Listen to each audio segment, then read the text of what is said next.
Capítulo 1157 de One Piece, Bar Legendario. Y tenemos el volumen 39 de la mini historia de Yamato, titulada Para proteger su pueblo murió peleando contra Kaido, pero nunca se encontró su cadáver. Y pues vemos a Yamato, Cho y Okiku rindiendo honores a esta tumba, que no es la misma tumba del guerrero del East Blue. Esta es una tumba al aire libre, parece bastante importante por el tamaño que tiene a comparación de las que lo rodean, pero no está techada, entonces es una tumba diferente. Y parece que este cementerio de Ringo oculta muchos secretos de personajes del pasado. Me hubiera gustado mucho que los exploráramos durante la saga de Wano y no en las mini historias de Yamato. Y en la parte de atrás tenemos a Pechugwan y a Uruti haciendo un hombre de nieve, de Kaido evidentemente con los cuernos y el bigote. Y es que a pesar de que ya pertenecen al grupo de Yamato, Pechugwan y Uruti, pues aún tienen mucho que agradecerle a Kaido. Recordemos que Hanafuda, el padre de Uruti y Pechugwan, era muy reconocido y admirado por Kaido, a tal punto que después de su muerte Kaido adoptó a Pechugwan y a Uruti, y pues es una deuda que al parecer no han podido olvidar y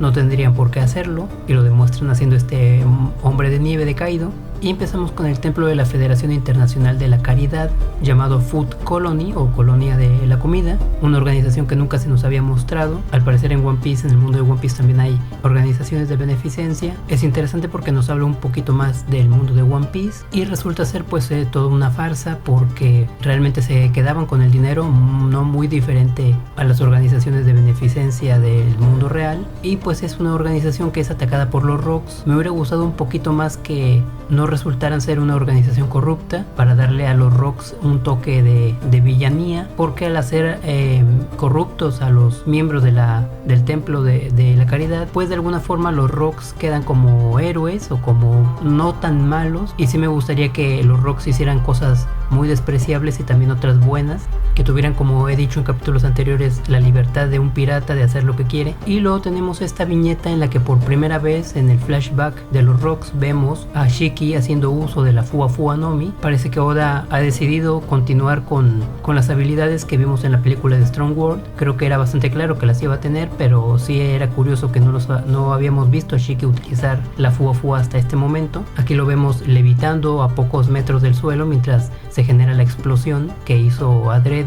Y también podemos ver cómo todos se autosabotean, una tripulación pirata que constantemente está velando por los intereses individuales de cada uno de sus miembros. Y luego tenemos esta viñeta en la que después de la explosión Shirohige y Kaido conversan un poco acerca de las habilidades, que Kaido envidia la Gura Gura de Shirohige y le gustaría poder tener esa habilidad, a lo que Shirohige le contesta con un buen consejo acerca de elegir bien la fruta que va a poseer, porque es la fruta que va a tener el resto de su vida, lo que me hace preguntarme cuál fue la razón de que Shirohige eligiera, si es que fue el caso, la Gura Gura para él como fruta de por vida, o si por el contrario pues fue un error como la de Luffy, o bueno, error entre comillas, y la comió sin tener la conciencia de las habilidades que le traería. Y luego tenemos posteriores viñetas en las que Shiki y Kyo pelean entre sí. Ya sabemos que son rivales desde Wano, eran yakuza rivales, y vemos que ahora en Rocks pues también siguen teniendo esta rivalidad que me recuerda un poco a la de Zoro y Sanji,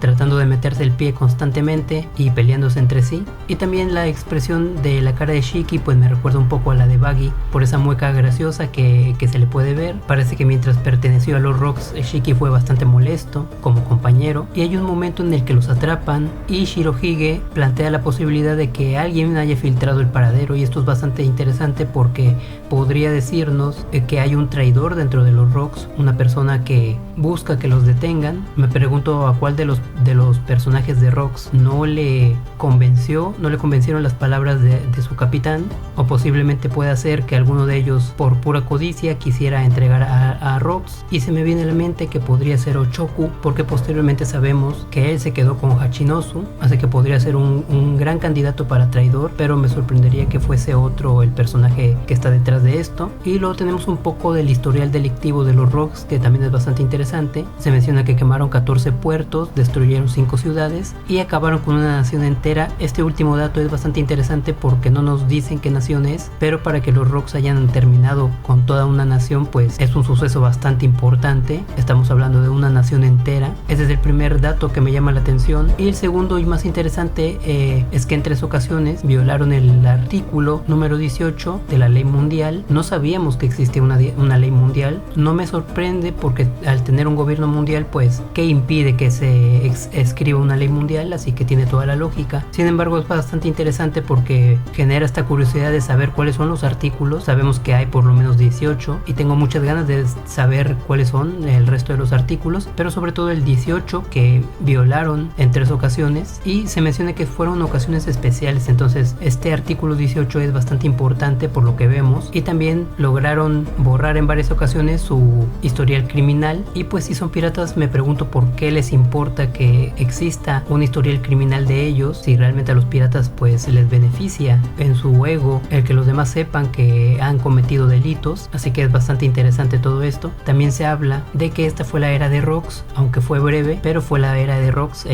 Ya me preguntaba por qué Roger no había tenido tanta importancia o tanto peso durante este flashback. Lo habíamos visto con aventuras bastante tontas, pero pues es que esta fue la era de Rox, ya posteriormente sería la de Roger. Y luego tenemos a este tipo que dispara a un civil de una nación que en algún momento apoyó a Elbaf, un miembro de la marina que nunca habíamos visto y que parece bastante despiadado. No sé si en un SBS futuro Oda vaya a revelar su nombre o su información, pero fue bastante despreciable lo que hizo y tuvo pues la obvia repercusión de el ataque directo de Harald. Lo tenemos esta escena en el bar de Ida. Parece ser que Harald ya no permite que la banda de Rox llegue hasta el palacio como antes había pasado, hasta el castillo Aurust. Ahora se limita a recibirlos en el bar de Ida, que está pues prácticamente a la orilla de la isla de Elbaf. Y en viñetas pasadas habíamos visto a Harald con un corte de pelo al ras, pero en esta viñeta lo vemos totalmente calvo, y Rox se pregunta si el raparse la cabeza es alguna especie de ritual de su tierra. Nos dejan ver que Harald lo hace para demostrar su buena voluntad, pero no nos dejan claro si realmente es una costumbre de Elbaf, si es una costumbre personal de Harald. Pero me pareció interesante y justifica la apariencia futura de Harald con la cabeza rapada.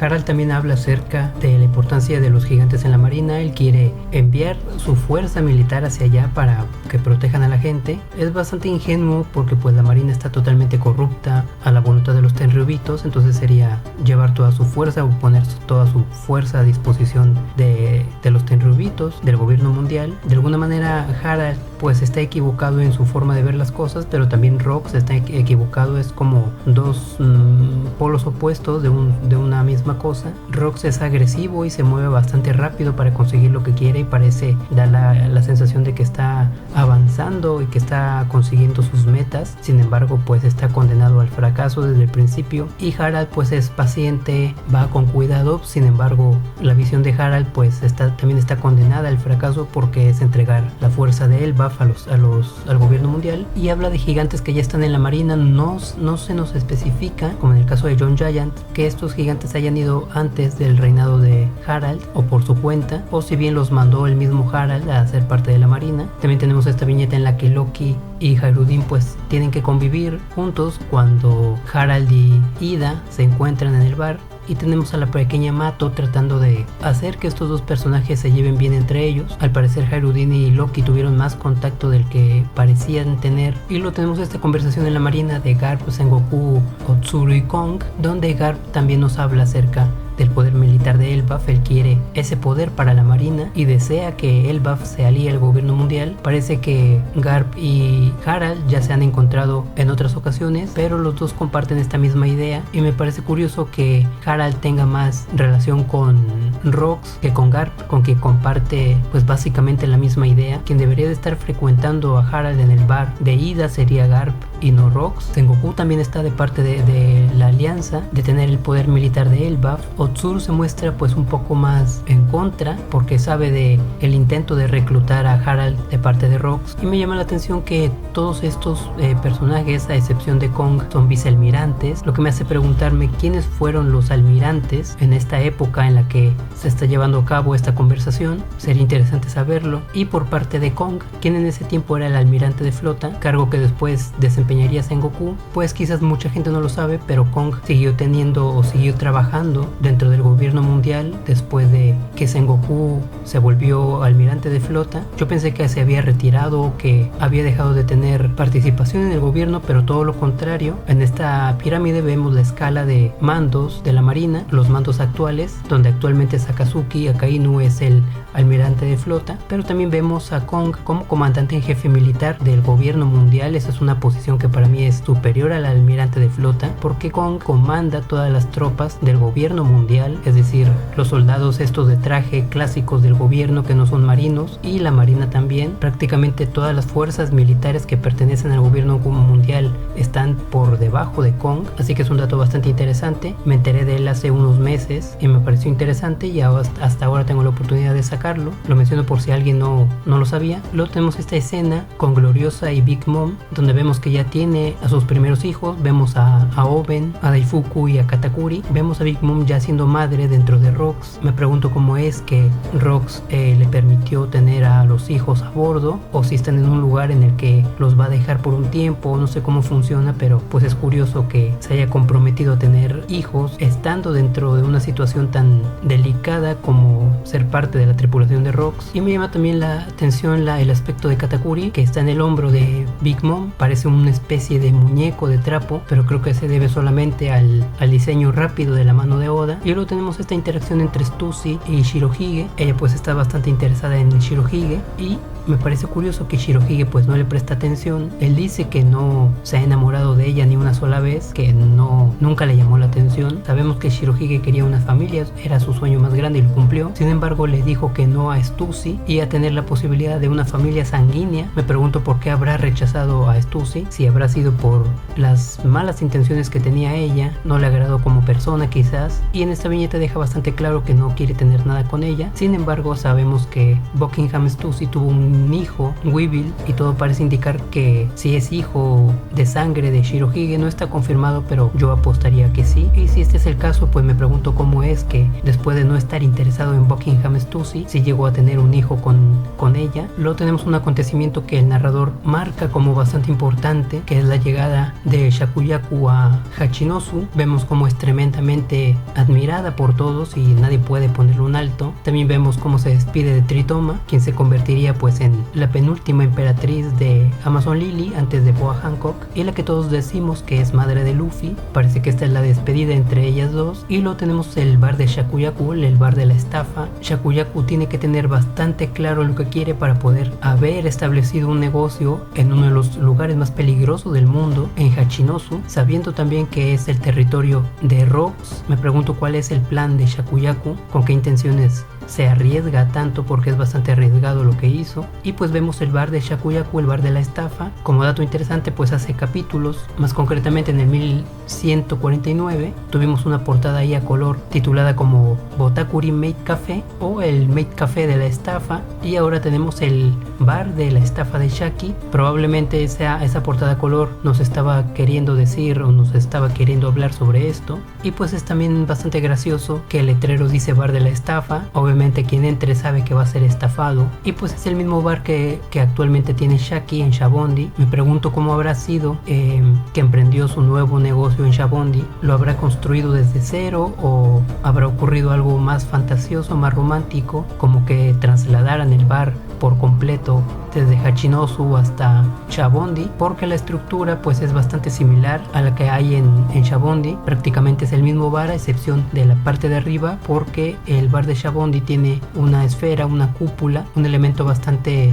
común en la arquitectura de Shabondi, mientras que el bar de Hachinosu no la tiene una especie de balcón o de techo circular. Y yo había apostado todo a que Rox iba a obligar a Shaki a estar a su mando, que Rox no iba a caer ante los encantos de Shaki por tener unos sueños, unas metas bastante claros, pero pasó todo lo contrario. El romance y el humor de Oda se sobreponen ante todo, y pues todos los Rox caen completamente enamorados de Shaki. En esta viñeta en la que vemos solamente a los varones, me pregunto cuál va a ser la reacción de las mujeres, porque sabemos en el caso de Shakuyaku o de Boa, pues como tanto hombres como como mujeres caen ante los encantos de estas mujeres, de estas amazonas o ex amazonas. No puedo esperar a ver la reacción de las mujeres de la banda de Rox, porque aquí solamente vemos a los hombres. Y finalmente tenemos la petición del Gorosei para convertir a Elbaf en parte del gobierno mundial, y es acabar con Rox. Y pues me pregunto si Harald va a ser capaz de aceptar este trato, ya que pues es el sueño de Harald que Elbaf se convierta en parte del gobierno mundial. Y también me pregunto si esto posteriormente va a desencadenar el asesinato a Harald, como siempre el Gorosei pidiendo cosas increíblemente difíciles, como en el caso de Kuma, que le pidió perder su humanidad, aunque esta decisión pues no es tan fuerte como aquella. Y pues esto es todo lo que más me ha llamado la atención, lo que más me ha gustado de este 1157, y esperé el siguiente.